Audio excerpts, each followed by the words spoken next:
ouais, frérot, on peut pas s'arrêter. On va directement rentrer dans le vif du sujet et on va évoquer tranquillement donc ce match City-Arsenal, 5e journée. C'était annoncé comme le choc du week-end et finalement ça a accouché d'une petite souris avec un match assez fermé et finalement un Guardiola qui s'est dit grosso modo lorsqu'il a commencé le match, non mais c'est vrai frérot. Non, C'est quoi cette Guardiola, expression, frérot? Personne connaît cette expression. Ça a accouché d'une non, petite souris. Continue. non, frérot, je voulais faire genre. Je voulais faire genre, je suis à la télé, mais je suis pas à la télé, gros. On est les mecs, on est en souterrain, on est dans une cave. On fait le truc dans une cave. Non, voilà, globalement, donc 5e journée, City Arsenal. Guardiola sortait d'une défaite contre Leicester 5-2 d'un match nul contre Leeds. Et grosso modo, il s'est dit, OK, j'ai pas De Bruyne, j'ai pas Laporte. Ce soir, les gars, il y aura pas de football champagne. On va sauver les meubles. Sortez vos cahiers. Je vais vous expliquer comment Kyle Walker peut être à la fois défenseur central, latéral droit et latéral gauche. Clairement, c'est ce qui s'est passé. Je voudrais que tu me dises un peu ce que tu as pensé de cette tactique défensive qu'a mise en place Guardiola et qui a clairement gêné Arteta et Arsenal dans la mise en œuvre de son jeu. Bah écoute, comme tu l'as dit, c'était pas de football champagne hier, ce week-end sur ce rendez-vous-là. Ça a pu en décevoir plus d'un, notamment moi. Quand je regarde un match de Manchester City, c'est clair que j'attends toujours un jeu porté vers l'avant. Et là, comme tu le dis, au vu des résultats récents, on sent que Guardiola avait à tout prix besoin de ces 3 points et il est venu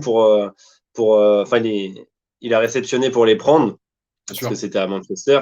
Il a réceptionné pour les prendre, il les a pris, mission accomplie au prix du spectacle, hein, tout simplement. Tout simplement, mais non, belle tactique. Il a, comme on en discutait un peu ce week-end, il a clairement ciblé le point fort de cette attaque des Gunners pour justement le contrer et avoir un côté droit, donc le côté droit de sa défense composé de Kyle Walker, Joao Cancelo notamment, qui était bétonné et qui a empêché complètement Pierre-Emerick Aubameyang et ses partenaires de s'exprimer, en sachant que c'était vraiment le côté le plus actif, notamment avec Bukayo Saka, qui a fait un très très très bon match sur ce côté gauche. Frérot, tu m'as chambré tout à l'heure, je vais te chambrer encore là, je vais égaliser, poteau, c'est Bukayo Saka. C'est juste ça, poteau, j'ai rien dit. Il a moins de 19 ans, il a 19 ans, frérot, j'ai encore le droit de me tromper. C'est ça, frérot. Non, vraiment, grosse tactique défensif. Après, ouais, c'était pas le match forcément qu'on attendait quand on sait que c'est deux équipes qui peuvent vraiment avoir un jeu offensif animé. Là, c'était pas le cas. Écoute, qu'est-ce que je te dis? Manchester City a commencé fort le match avec un gros pressing. Bien sûr. Et on a senti cette volonté de marquer rapidement. Et en fait, le truc, c'est que quand tu regardes Manchester City, tu t'attends à un défilé de buts. Sauf que là, ils ont marqué rapidement pour fermer le magasin, en fait. Tout à fait, c'est ça. Il y a eu le but de Raheem Sterling. D'ailleurs, j'ai pas précisé, mais donc but de Raheem Sterling en début de première mi-temps, dans les 25 premières minutes de jeu. J'ai eu l'impression de revoir finalement un Real Madrid City. Le quart de finale qu'on a vu, le 8e de finale, pardon, qu'on a vu après le restart, où Guardiola a surclassé tactiquement Zidane. C'est-à-dire que Zidane s'attendait à avoir un 4-3-3 classique des Citizens avec une pointe en attaque, soit Gabriel Jesus ou Sergio Aguero, et finalement il a eu Phil Foden qui était en faux numéro 9 et qui leur a fait très très mal dans l'entrejeu. Là c'est pareil, Arteta s'attendait à avoir un 4-3 classique avec un attaquant de pointe et finalement il a eu un 4-5-1 à plat avec Cancelo qui est à la fois ailier droit et latéral droit, un Rodri qui a joué à la fois sentinelle et à côté de Ruben Dias dans l'axe central. Encore une fois, Guardiola a roulé son adversaire, quoi. Arteta n'était pas prêt. Non, c'est clair que c'était surprenant. Il y a eu des permutations, notamment dans le secteur offensif, entre Foden, Mahrez, Bernardo Silva, Sterling. Ça partait vraiment dans tous les sens. Ça a été notamment un des déclencheurs des buts de Manchester, enfin du but de Manchester City, c'est cette fulgurance offensive collective, c'est-à-dire que ça jouait en une touche, deux touches quand ça se projette vers l'avant. Ils ont été très très forts pour le faire. Ils l'ont fait trop peu de fois. Ça a été dangereux quand ils l'ont fait. Il y a eu des grosses fulgurances. Et ouais, le niveau tactique de Guardiola, c'était intéressant. Après, j'ai pas trouvé non plus que c'était un surclassage dans le sens où au final, c'est une victoire assez courte de 1-0. Arsenal a eu des occasions pendant ce match, aurait pu mettre un but et mettre en difficulté Manchester City. Donc pour toi, frérot, Arteta, il mérite pas le cours sous la glacière. Tu te souviens, Zidane, après la défaite face à City, il avait reçu un petit cours sous la glacière. Guardiola est assis sur une glacière, il a dit ouais, je vais t'expliquer le football. Donc là, pour toi, Arteta ne mérite pas de prendre un cours avec la glacière derrière. Non. Non, il mérite un cours de. Il faut prendre des décisions. Il faut agir, en fait, parce que le mec n'a pas agi. Donc, ouais, il mérite un petit cours là-dessus. Mais pour autant, j'ai pas trouvé que c'était un surclashage dans le sens où la victoire est pas assez nette pour utiliser ce terme-là. Tu m'as dit tout à l'heure que tu pensais que finalement, c'était pas. Alors oui, il y avait peut-être un côté tactique, la victoire, la bataille tactique, pardon, remportée par Guardiola, mais qu'en face, en même temps, tu avais des organismes qui avaient l'air d'être fatigués, liés notamment à la trêve internationale. Il y avait notamment pas mal d'Anglais qui avaient joué en sélection, les Kyle Walker, les Raheem Sterling. Est-ce que tu penses que ça a joué le fait d'avoir une trêve internationale dans le niveau quand même de ce match qui n'était pas forcément au rendez-vous, comme je l'ai dit, avec un match très fermé qu'est-ce que tu en penses? Ouais, c'est sûr et certain que ça a joué. Les organismes, ils sont atteints. Manchester City sont allés relativement loin en Ligue des Champions la saison dernière. Ça n'a pas laissé assez de temps à certains joueurs pour se remettre complètement avant de rattaquer un championnat aussi éreintant que celui qui est la Première Ligue. Et quand on sait que les calendriers sont resserrés, ça devient compliqué. Puis là, on l'a vu, au détriment du niveau de jeu, fallait jouer pour jouer, quoi. On sent que les organismes sont pas au rendez-vous. Après, à voir comment ça se passe sur le reste de la saison. Mais là, concrètement, j'ai été déçu sur le niveau physique de ce match. Quand on voit City qui, en deuxième mi-temps, fait le dos rond complètement pour placer des fulgurances collectives en contre-attaque ou vraiment sur un jeu placé. Mais Arsenal a plus eu la balle en seconde mi-temps et j'ai rarement vu un Manchester City lâcher autant de mou, en fait. Mais là, je suis d'accord avec toi, c'est que je pense que Guardiola, il sait qu'il est intouchable à City. La preuve en est, c'est qu'il a perdu sa demi-finale contre Tottenham il y a 2 ans en Champions. Il perd en quart de finale contre Lyon. Il sait qu'il est intouchable, mais il faut quand même pas abuser. Il pouvait pas enchaîner sur une 3e contre-performance après la défaite contre Leicester, après ce match-là contre Leeds, qui est quand même promu. Voilà, quand même promu. Ils ont beau avoir Bielsa sur le banc, ils sont quand même promus. Donc il s'est dit, OK, il faut plutôt sécuriser ça.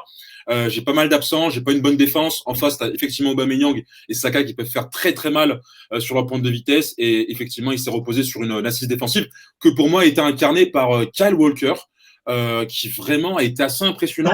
Il sortait d'un match assez fort contre la Belgique en Ligue des Nations, dans une charnière centrale à 3 avec Maguire et d'ailleurs, et finalement Guardiola l'a réutilisé dans ce schéma de jeu-là, dans ce registre-là. Je voudrais que tu reviennes un peu sur sa performance face à Arsenal. Non, très très fort. Il s'acclimate très très bien en défense centrale, parce qu'il a joué en défense centrale, il est latéral droit de formation, mais un niveau physique, lui, pour le coup, réellement présent dans cet impact physique, des sprints monumentaux, notamment face à des joueurs plus jeunes que lui, plus véloces, on pourrait penser, mais en fait non, pas du tout. C'est pas parce que le mec est trentenaire que ça va le déranger. Donc il a bouffé Aubameyang sur certaines courses. Le côté gauche d'Arsenal, c'était Saka, Aubameyang. Et au niveau Aubameyang, on l'a pas vu. Donc mission accomplie pour Kyle Walker. Guardiola a eu raison de le mettre à cet endroit-là. Et puis il a été omniprésent, comme tu l'as dit. On l'a même vu sur certaines phases de jeu sur le côté gauche. Défense centrale, latéral droit, latéral gauche, c'est pas tout le monde qui peut le faire. Donc Ouais, grosse présence physique. Après, pour moi, il se repose beaucoup sur son physique, un peu comme un Alphonso Davies peut le faire. C'est-à-dire que des fois, tu sens qu'il n'est pas forcément bien placé au départ de l'action, mais il a une telle capacité d'accélération et de vitesse que ça joue pour lui. Donc, c'est vraiment dommage parce que ce mec, tu vois, on attend quand même depuis, depuis Dani Alves. Grosso modo, on attend le futur grand latéral droit. On a eu les Cafu, on a eu les Macon, on a eu les Philippe Lam, et donc les Dani Alves. On a eu Sergio Ramos aussi à l'époque lorsqu'il a commencé sa carrière. Et c'est vrai que on est dans l'attente du futur grand latéral droit dominant. Alors oui, effectivement, aujourd'hui il y a Kimmich souvent, il y a Alexander Arnold, mais Kyle Walker aurait pu devenir ce grand latéral droit. Et c'est vrai qu'il n'a pas forcément été au rendez-vous dans les grands matchs. Tu vois, mais quand tu vois sa polyvalence, tu dis ce mec-là a tout pour être le meilleur latéral droit du monde. Il est quand même beaucoup plus fort défensivement qu'offensivement, je trouve. Il est capable de faire des bonnes courses, mais il n'a pas non plus un toucher de balle extraordinaire. Tu vois, notamment, on a vu un moment, il essaye de faire un espèce de centre caché, le truc qui part en touche ou en 6 mètres directement. Enfin, il n'y a pas un niveau technique extraordinaire. Par contre, physiquement, c'est clair qu'il répond présent. Et en défense, tu as souvent besoin de ton physique. Donc, ça joue pour lui. Et c'est bien. Il a fait une grosse performance qui rapporte les 3 points à City. Il n'est pas étranger à ce résultat. Un Kyle Walker qui a été étincelant et en face un Aubameyang qui lui a tout simplement disparu de la circulation. Il a réalisé certainement l'un de ses pires matchs sous les couleurs d'Arsenal. 0 tir pour Aubameyang sur un match comme celui-là, quand tu sais que le mec quand même sort d'une prolongation, quand tu connais la valeur du joueur, c'est quand même très décevant. Mais c'est vrai qu'en même temps, il n'a pas forcément été mis dans les meilleures conditions par son coach Arteta, qui a semblé être impuissant face à la tactique défensive de Guardiola. Qu'as-tu pensé finalement de la philosophie de jeu proposée par l'ancien adjoint de Pep Guardiola? Assez bien résumé pour ce qui concerne Aubameyang. Il n'a pas été mis dans de bonnes conditions. Il a été excentré sur le côté gauche, côté que Guardiola, comme on l'a dit, avait blindé. Donc extrêmement compliqué de se procurer une occasion. Et quand bien même il avait la possibilité de le faire, c'était pas en tant que finisseur, c'était plutôt à la création qu'il devait s'exprimer, donc à la passe, au centre, mais pas à la finition. Là où on l'attend concrètement, parce que c'est le finisseur en chef de cette équipe d'Arsenal. Là où on a retrouvé Willian dans un poste axial en fait sur cette attaque en position de faux numéro 9 pour alimenter Aubameyang et Nicolas Pepe.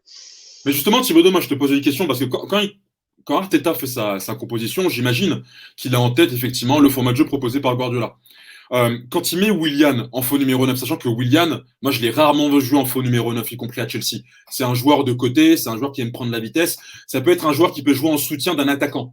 Mais quand tu joues en 10, ouais. Mais là, quand tu joues en faux numéro 9 avec deux joueurs extrêmement excentrés comme Aubameyang et Pepe, c'est très très difficile d'être impactant. Et c'est ce qu'on a vu sur ce match-là, c'est que Willian était un peu isolé, seul sur une île. Ouais, mais chaque joueur en attaque a été isolé en fait.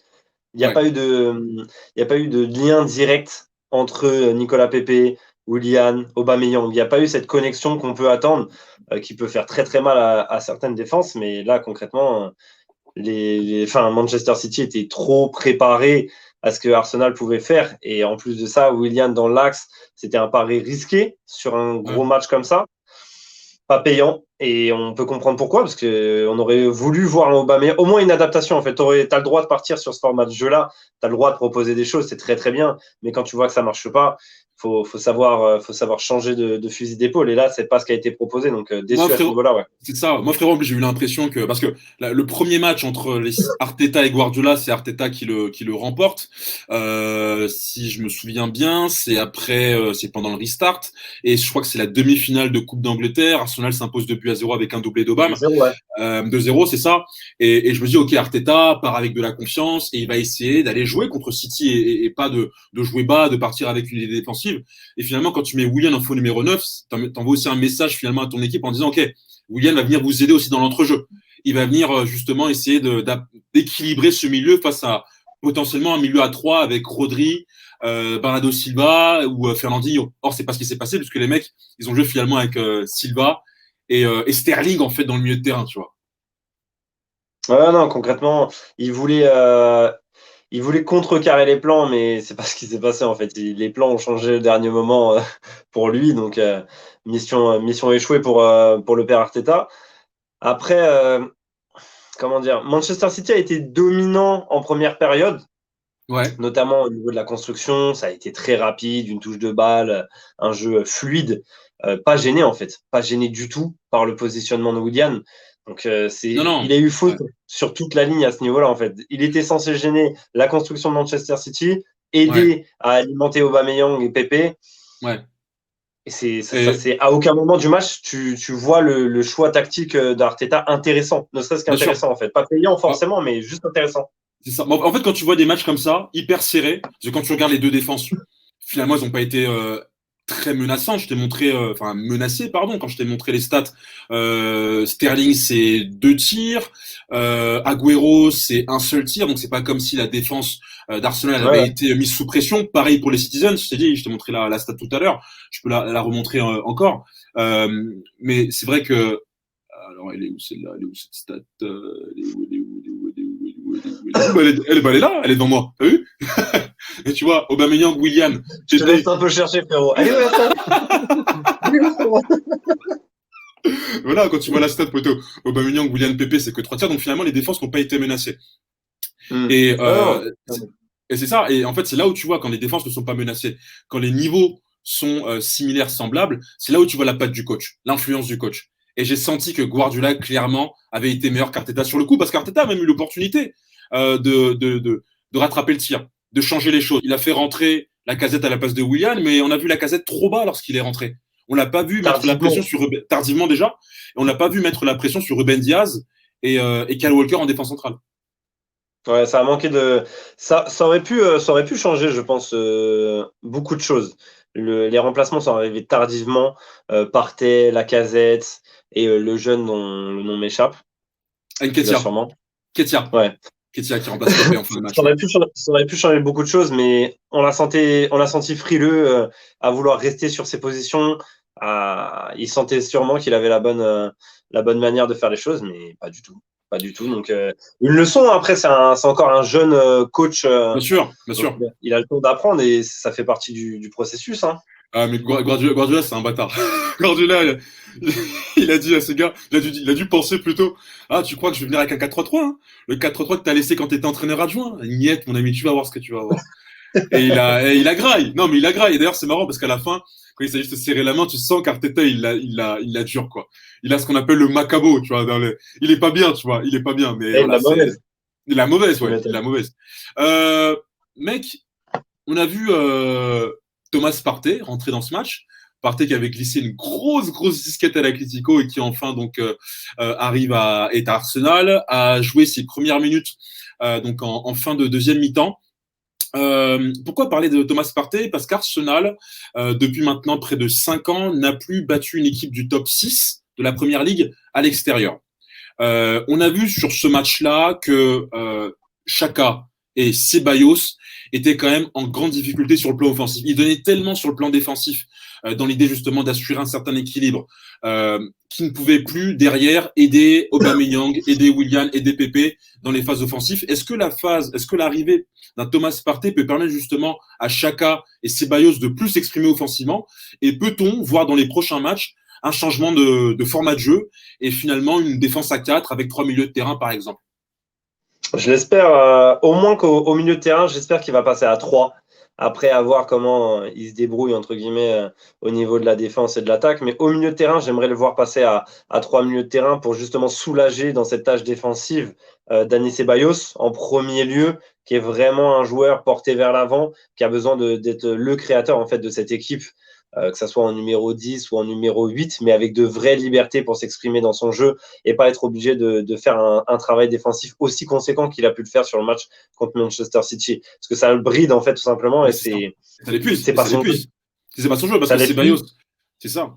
Là, c'est sûr et certain que Thomas Partey peut apporter ce côté défensif et libérer Ceballos et Xhaka plus Ceballos. Pour moi, la vraie priorité, c'est de laisser s'exprimer Ceballos C'est en ça. tout C'est ça. premier lieu. Donc, j'aimerais voir Thomas Partey intégrer cette équipe en tant que titulaire et pas remplacer un des deux, en fait, et pour que ça continue à 2 milieux de terrain. J'aimerais vraiment voir un milieu de terrain à 3 et densifier ce milieu de terrain parce que on sent qu'il y a une vraie rupture entre l'attaque et le milieu de terrain sur ce match contre Bien sûr que Manchester City. l'équipe est vraiment coupée en deux en fait. Et le truc c'est que face aux équipes, allez, les équipes de milieu de tableau, les équipes de bas tableau en première ligue, ça peut encore marcher. Ceballos et Xhaka peuvent prendre le dessus sur leurs adversaires, sur l'entrejeu adverse. Mais contre des équipes du top 6 comme Tottenham, Manchester, Liverpool, les milieux adverses seront toujours meilleurs en fait que le duo d'Arsenal. Donc je pense que l'arrivée de Thomas Partey peut justement non seulement soulager défensivement cette équipe, mais surtout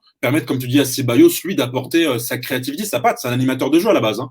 Faut pas l'oublier. Clairement. Et en plus de ça, c'est deux joueurs qui sont pas extrêmement performant d'un point de vue physique. Ah oui, Ceballos, oui. c'est pas un gros volume de jeu. Xhaka, il est pas tout jeune, il est pas extrêmement rapide. Donc, demander à ces deux joueurs-là, sur toute une saison, d'animer le secteur du milieu de terrain défensivement, offensivement, c'est se tirer une balle dans le pied. Parce que derrière, ils ont perdu le jeune Guendouzi, qui lui, pour Guendouzi, le coup, ouais. était un vrai Ouais. moteur au milieu de terrain. Et aurait Là, pu justement casser les. il va vraiment falloir penser à faire tourner son effectif et à préserver certains organismes, notamment celui de Xhaka et Ceballos, qui ne sont pas deux gros volumes sur toute une saison, si on leur demande de faire autant de travail défensif. Moi, je pense que ça va être un match qui peut servir pour Arsenal parce que mine de rien, le niveau était pas, l'écart était pas faramineux. Arsenal aurait pu marquer, comme tu l'as dit, par l'intermédiaire de Bukayo Saka à 2 reprises. Il y a eu la tête aussi de Pepe en début de deuxième mi-temps. Mais effectivement, on a vu dans le jeu de réelles difficultés à coordonner les mouvements, à vraiment fluidifier le jeu offensif. Et je pense que ouais, l'arrivée de Thomas Partey peut justement apporter beaucoup sur le plan offensif si Arteta décide de se séparer de son 3-4-3 qui reste quand même sa marque de fabrique depuis le restart. C'est ça aussi. C'est comme ça qu'il allait chercher la Coupe d'Angleterre. Tu vois, ouais. Tous les grands entraîneurs savent s'adapter. Donc à Ouais. lui de montrer qu'il fait partie des grands. Il a quand même côtoyé de très très très bons coachs, notamment Guardiola. Je pense qu'il va savoir se remettre en question et composer avec les pièces qu'il a. Il n'avait pas Thomas Partey quand il a mis 3-4-3 en place. Ouais. Maintenant qu'il a un joueur comme ça, qui sont allés chercher à la dernière journée du mercato à 50 millions, il va falloir composer avec. Et composer avec, c'est réussir à lui faire sa place. Pour moi, il n'a pas sa place dans un 3-4-3 comme ça. Et donc, il va falloir créer quelque chose de nouveau. Bien sûr, bien sûr, bien sûr. Au niveau des tops, tu vas le voir ici, là. Voilà, globalement, bah forcément, je mets quand même Guardiola parce il a su sécuriser Il a le bien plus joué. important. Ouais, ben Il a non, mais été chaud sur le forcément. terrain. Non, mais il est arrivé avec une douille. Il est arrivé avec une douille. Il nous a dit, hein, les gars, ce soir, on va pas rigoler, sortez les cahiers, les gars. En fait, tu sais, j'ai connu beaucoup de gens, moi, dans ma vie, qui m'ont dit, ouais, tu sais, j'aime pas trop le Barça de Guardiola parce qu'il y a trop de redoublements de passes, c'est trop lent, c'est trop cérébral, en fait. C'est pas assez folichon. Et c'est en fait ça, c'est que Guardiola, c'est un prof. Il voit le football comme une matière, en fait, comme les mathématiques. Il est capable de nous donner envie, comme il est capable de nous dégoûter. Samedi, j'étais dégoûté, mais au final, il a eu les 3 points. Et c'est ça qui est fou, c'est que ce mec-là, finalement, on le connaît pour être un gourou offensif, mais il sait aussi être un gourou défensif. Ce qu'on a vu samedi en termes de philosophie de jeu défensif, c'est incroyable ce qu'il a fait. D'utiliser Kyle Walker comme il l'a fait, Cancelo comme il l'a fait. Donc, moi, je le mets en top. Walker pour sa polyvalence et aussi Bernardo Silva. Je sais que tu le kiffes et il a réalisé quand même un très gros match dans le rôle de David, David Silva. Non, chaque ballon qui touche, c'est un ballon bonifié, mais ça date pas d'hier. On n'est pas surpris, mais ouais, incroyable ce joueur, incroyable. Je rajouterais Saka à la place de Guardiola, tout simplement. Et les deux autres, je les laisse. Tu les laisses, ok, d'accord. T'as vraiment un problème avec Guardiola, je sais pas pourquoi, mais bon. En flop, un coach et 2 joueurs, ouais, forcément. Ouais, Arteta, je l'aurais mis aussi. Ouais. Willian, ouais. Obama, c'est un peu compliqué. J'ai quand même trouvé volontaire sur ce match, très très mal placé par son coach. Ça lui a clairement desservi. Et je l'ai pas trouvé si faux dans ses ballons joués. Je l'ai pas trouvé, j'ai pas trouvé qu'il a surjoué, qu'il a cherché à tout prix à se montrer, à marquer et qu'il a respecté le côté, la tâche qu'on lui a donnée, c'est-à-dire de jouer sur le côté et essayer d'alimenter l'axe ou quoi. Il a peut-être pas assez repiqué dans l'axe. Moi j'ai trouvé qu'il a. Ouais, c'est vrai qu'Arteta l'a pas mis dans les meilleures dispositions, dans les meilleures conditions. On l'a dit. D'ailleurs, je trouvais que le jeu était trop penché à gauche, pas assez à droite, alors que Pepe a eu le plus grand nombre de tirs. Parmi Willian et Aubameyang, c'est Pepe qui a tiré le plus au but avec 3 tirs. Pourquoi ne pas équilibrer le jeu, comme ça, laisser un peu plus d'espace à Aubameyang pour changer le jeu? Bref, ça s'est pas fait. Mais je me dis, quand tu es du calibre d'Aubameyang, quand tu as été, je crois, 2e meilleur buteur la saison dernière, meilleur buteur il y a 2 ans, quand tu es une référence sur le plan offensif, tu te dois au moins d'avoir un tir au but. Il n'a pas tiré une seule fois. Pour son statut, c'est quand même pas une très grosse performance. Non, c'est gênant. Ouais. C'est gênant. Si tu regardes pas le match, c'est gênant. Après, ça peut s'expliquer quand tu regardes le match. Ouais, bien sûr. Je mettrais peut-être Bellerin à sa place. Les deux autres me conviennent bien. Peut-être Bellerin. D'accord. Pour les raisons qu'on lui connaît, un manque de. Ouais, il défend très très mal ce joueur, donc c'est gênant. Ouais, et puis il a pas apporté. Il a pas apporté offensivement parce qu'on sait que c'est quand même un joueur qui court vite, qui peut qui peut quand même dribbler, percuter. Il l'a pas fait et Foden finalement s'est senti plutôt à l'aise. Foden d'ailleurs c'est le Citizens qui a tiré le plus au but de ce match. Phil Foden, il aurait pu marquer, il a une grosse occasion face à Bernd Leno qui a été bien géré par Bernd Leno, mais ouais, il a été présent, Phil Foden. Très intéressant sur ce match. Donc voilà. À la tienne, mon frérot. C'est du 80 degrés.